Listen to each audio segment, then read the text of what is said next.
Boa noite. Eu resolvi fazer esse vídeo porque eu vi essa semana A Odisseia do Nolan. Filme muito interessante de ver, recomendo a todo mundo. Gostei muito de ver o filme.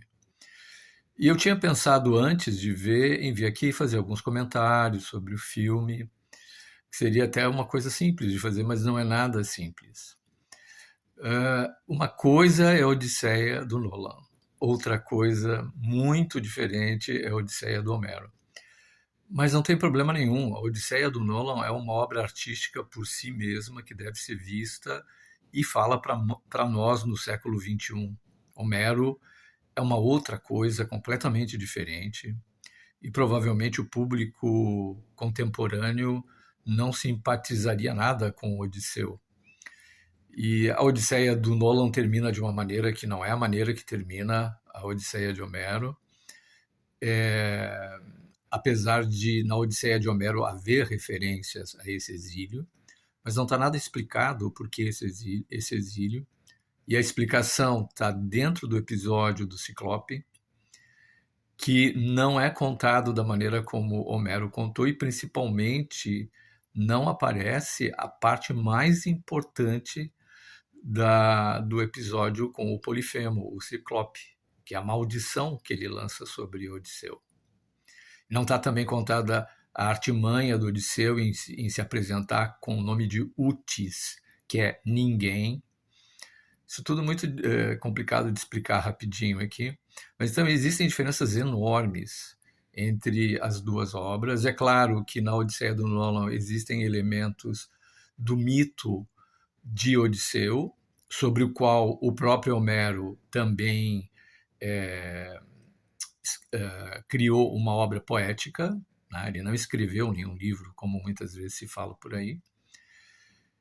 E tanto Homero quanto o Nolan estavam buscando expressar algo que era importante para eles, para o seu mundo, cada qual.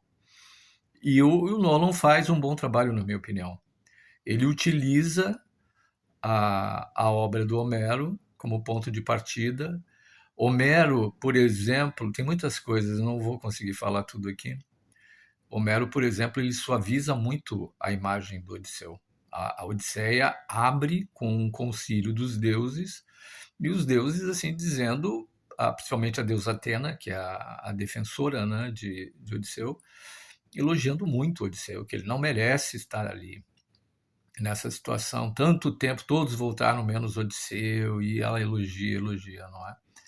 Mas a Odisseia mostra um outro lado do Odisseu, que é toda a história da palavra polítropos, que alguns traduzem como complicado, que não sei se é a melhor tradução. Eu gosto também de complexo, mas também não é. É um complexo com um mau sentido também. Por isso que complicado também tem esse lado mais negativo, né? Do que complexo. E que é mais neutro. Você pode ser complexo em várias direções. Então, tem todas essas questões e, por exemplo, também as coisas que não aparecem na Odisseia, ou como a Circe é tratada, ou como... Mas isso é muito compreensível para o objetivo do Nolan, né? Que essa é a questão. O que o Nolan quer nos dizer? Então, por exemplo, não aparece todo um episódio que é famoso, que é o encontro do Odisseu, que é a última etapa dele, né? Que é o último degrau nessa descida dele na Ilha dos Feácios com a Nausicaa, que é uma princesa e tal, e que tem todo um encanto, e tem todo um caráter feminino e leve, talvez por isso ele não queira ter colocado, né? Ele puxou para um lado mais pesado também. Então era só isso para. E nos próximos vídeos eu vou falar mais especificamente, explicar melhor essa questão da maldição do Odisseu. Mas é um bom filme, vale a pena. Estou com vontade de ver outra vez, inclusive.